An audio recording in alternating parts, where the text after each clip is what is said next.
কথা বলতে চাচ্ছিলাম আমাদের নোবেল দাদু ডক্টর ইউনুস। উনি বাংলাদেশে উনি যে একটা তথ্য বের করেছিলেন 3-0, বাংলাদেশকে উনি 17 মাস থেকে কত সুন্দর সুন্দর কথা বলছে। এই দেশে বিদেশিরা লোক নিয়ে শেষ করতে পারবে না। উনি এ দেশের রোহিঙ্গাদেরকে 25 সালে উনি ইয়েতে পাঠাই দিবে, কী যেন বলে, বার্মা পাঠাই দিবে, ওই জায়গায় যে ঈদ করবে তারা।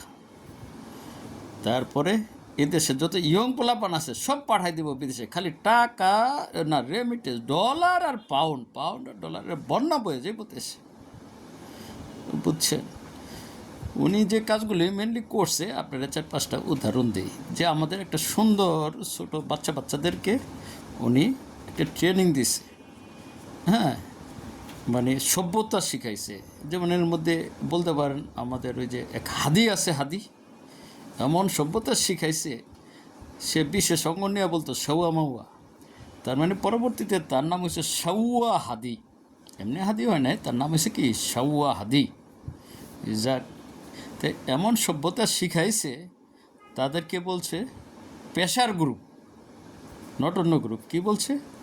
পেশার গ্রুপ। এই পেশার গ্রুপ দিয়ে উনি হাইকোর্ট সুপ্রিম কোর্টের জজদেরকে নামায় ফেলাইছে। পেশার গ্রুপ দিয়ে তিনি পত্রিকা অফিস পড়াই দিছে। পেশার গ্রুপ দিয়ে তিনি যখন ইচ্ছা তখন যা করার দরকার, বিভিন্ন জায়গায় চাঁদাবাজি, সন্ত্রাসী, যা করার দরকার। এবং আবার কি সুন্দর দেন, এক উপদেষ্টা যে আরেক উপদেষ্টা ছাগল খেয়ে ফেলাইছে, বুঝছেন। হাসি হাসি আর হাসি, মানে এক উপদেষ্টা যে আরেক উপদেষ্টার ওয়াল টপকায় যে ছাগল খেয়ে ফেলাইছে। ও আল্লাহ রে, শুনতে মানে বাংলাদেশের ইতিহাসের এই 54-55 বছরের ইতিহাসে এটি বোধহয় সবচেয়ে বড় ঘটনা এগুলি, বুঝছেন। আচ্ছা যাক, পেশার গুরু, হ্যাঁ, এদেরকে দিয়ে করাইছে মব, মানে মব সৃষ্টি। ওই যে আমরা ছোটোবেলায় শুনছিলাম না, ওই মগের মুল্লুক, কিন্তু বাংলাদেশ হয়ে গেছে শেষ পর্যন্ত মবের মুল্লুক। মগ না, মবের মুল্লুক। এটা মানে মবের মুল্লুক বুঝবেন আমাদের ইউনুস দাদু, আর মগের মুল্লুক বুঝবেন ওই যে বার্মার যে মগরা এসে বাংলাদেশে লুটপাট করতো, আগুন ধরাই দিত। তাহলে সেম ঘটনা, এটা হচ্ছে মবের মুল্লুক আর মগের মুল্লুক, বুঝছেন। আচ্ছা, এই গেল আপনার 2টা ঘটনা। আচ্ছা, 3 নম্বর ঘটনা কি, আমাদের দেশের অর্থনীতিটাকে এত সোনা রূপা দিয়ে বান্ধাই থেকে গেছে যে এখন আর আমগো আর 200-400 বছর চিন্তা করতে হবে না। কীরকম?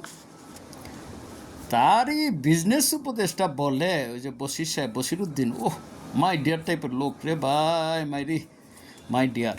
উনি বলে কি, হাসিনা যখন নেমে গেছে তখন 2 লক্ষ কোটি টাকা, আমি জানি না স্লিপ অফ টাং কি না, ওনার স্টেটমেন্ট দেখে আমি বলতেছি 2 লক্ষ কোটি টাকা কী ছিল, লোন ছিল। আর উনি যখন কথা বলছে, এই স্টেটমেন্ট দিছে, তখন হয়েছে 23 লক্ষ কোটি টাকা, অর্থাৎ 21 লক্ষ কোটি টাকা বাঙালি জাতির গলার মধ্যে রে ভাই লোন ধরাই দিয়ে গেছে রে ভাই, রে ভাই চিস এ ভাই। এই সোনার রূপা দিয়ে দেশের অর্থনীতিটা, হ্যাঁ, গড়ে থেকে গেছে, বুঝছেন। আরও কয়েকটা কাজ করছে, যেমন ওনার স্বার্থ উপদেষ্টা এখন কয় যে না রে ভাই, আমি ওই ইউনিসেফের টিকা বন্ধ করি নাই, আমারে বন্ধ করাইছে ওই দিক থেকে চিঠি দিয়া, বুঝছেন। ওই ইউনিসেফের টিকা শত শত শিশু, আরে বুকের কি কষ্ট, আপনি বিশ্বাস করেন। এই ফেসিস্ট হাসিনা যাওয়ার পরে আমি এই আমার ইউনুস দাদু আসছে পরে আমি 2 রাকাত নফল নামাজ পড়ছিলাম। আমার বুকের কষ্ট আমি আর ধরে রাখতে পারি না। এই বাচ্চারা, আমি ওদিন গিয়েছিলাম শিশু হাসপাতালে যে কোনো এক কারণে, বাইরে ভাই একজন মা দেখলাম গড়ায় গড়ায় কাঁদতেছে। ও আমার আর ওই কথা আবার শুনলে, দেখলে, ওই পজিশন চিন্তা করলে আর আমি আপনাদেরকে বলতে পারবো না যে কি একটা অবস্থা। শত শত শিশু মারা যেতেছে, উনি এত বিবৃতি দেয়, ওনার ইউনুস সেন্টার থেকে একটা বিবৃতি দিতে পারে না যে মারা বোনেরা আপনাকে যাদের সন্তান হারাই গেছেন, এটা হয়তো আমাদের অদক্ষতা, আমরা বুঝতে পারি না, একটা বিবৃতি। উনি কোন জায়গার সিএনএনের প্রতিষ্ঠাতা মারা গেছে, ওই জায়গায় যে বিবৃতি দেয় যে মারা গেছে, অত যে জায়গায় নিজের দেশে শত শত শিশু মারা যেতেছে, উনি একটাবার বিবৃতি দিতে পারে না। মানে উনি ভাবে যে উনি যা করছে সব ঠিক করছে, সব ঠিক করছে। তারপর উনি 700 কোটি টাকা, ওই যে 10-15% কমিশন, কত 70 কোটি বা 100 কোটি টাকা খাওয়ার জন্য এই অ্যাকাউন্টটা করছে। আচ্ছা যাক, করছে করছে।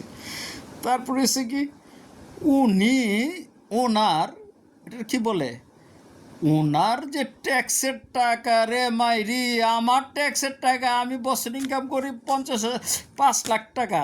এ 5 লাখ টাকা আগে কাটতো হাসিনার আমলে 10%, অর্থাৎ 50,000 টাকা আমার ট্যাক্স দিতে হইতো। আর এখন মাইরি ওনার আমলে আমার সে ট্যাক্স বাইরে হয়েছে 75,000 টাকা। আমার বছর ইনকাম 5 লাখ টাকা, আমার 75,000 টাকা তার দিতে হয়। ওহ, আমার যে কষ্ট ভাই। আমি জীবনে বাংলাদেশের কেউ ট্যাক্স মাপ হয়েছে এরকম কোনো ঘটনা পাইছেন? একটু দেখেন তো, যে ট্যাক্স মাপ হয়েছে বাংলাদেশের কোনো ব্যক্তির।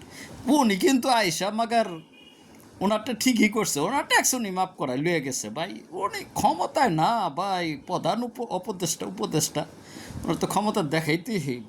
যাক, শিশু মারা যায়, কিন্তু ওনার ট্যাক্স ওনার করতে হবে। আর একটা ব্যাপার হইল রে ভাই, বাংলা কি দিল্লি না ঢাকা, এখন কেউ কয় না ওয়াশিংটন না ঢাকা, সবাই সুপ সুপ সুপ।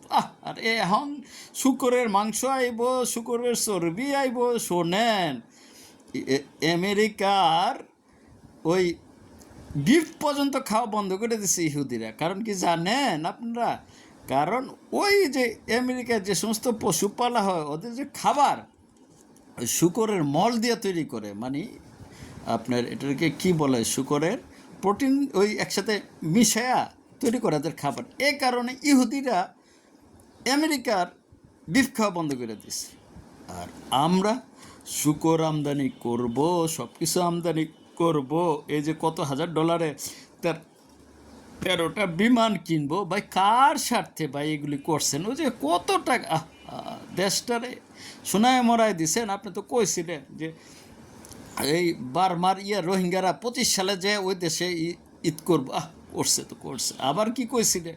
আমাকে যুবকদের, সারা পৃথিবীর মানুষ যুবকদেরকে, আরে চাকরির টেনশন আছে, সবাই আমরা পাঠাই দিব ইউরোপ আমেরিকা। সবাই বলে খালি ডাকে আর ডাকে, আর কেউ আমাকে ভিসা দেয় না ভাই। আল্লাহ রে আল্লাহ, আল্লাহ আমাদের ইউনুস দাদারে একটু সুখে রাখেন, একটু আরেকটু শান্তি দেন আল্লাহ।